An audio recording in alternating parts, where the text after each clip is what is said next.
1191 की हार के बाद मोहम्मद गोरी ने एक बात साफ समझ ली थी।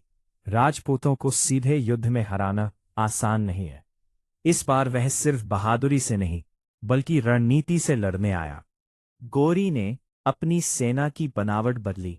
हल्की घुड़सवार सेना, तेज हमले और जरूरत पड़ने पर पीछे हटने की रणनीति। ये युद्ध की एक अलग शैली थी जिससे राजपूत परिचित नहीं थे।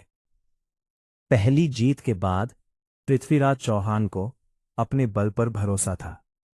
ये भरोसा गलत नहीं था, लेकिन शायद दुश्मन की बदलती सोच को समझने में देर हो गई।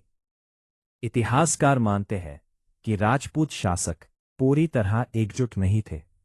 हर राजा अपने राज्य तक सीमित था और यही बिखराव एक बड़ी कमजोरी बन गया। 1192 ईस्वी, वही तराइन की धरती। लेकिन इस बार हालात अलग थे और युद्ध का तरीका भी।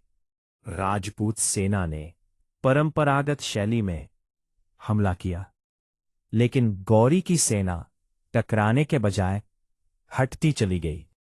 इसे कहते हैं झूठा पीछे हटना। राजपूत सेना ने इसे जीत का संकेत समझा, लेकिन यही युद्ध का निर्णायक मोड़ बन गया। जैसे ही राजपूत सेना आगे बढ़ी, गौरी की टुकड़ियां चारों ओर से टूट पड़ी। भारी हथियारों वाली सेना तेज घुड़सवारों के सामने फंस गई। युद्ध अब पृथ्वीराज के पक्ष में नहीं था। संख्या, रणनीति और समय तीनों साथ नहीं दे रहे थे। यहीं पृथ्वीराज चौहान पराजित हुए। कैसे पकड़े गए, इस पर अलग अलग कथाएं हैं, लेकिन हार एक ऐतिहासिक तथ्य है। तराइन के बाद दिल्ली और अजमेर पर चौहान शासन समाप्त हो गया।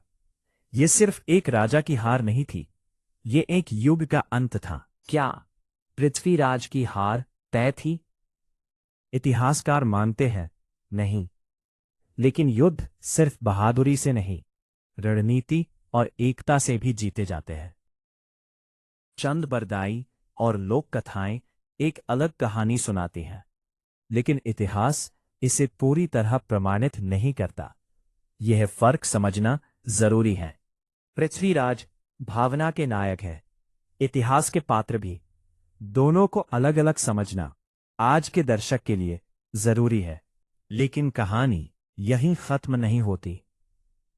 पृथ्वीराज चौहान आज भी क्यों याद किए जाते हैं, ये समझना पार्ट 3 में जरूरी होगा।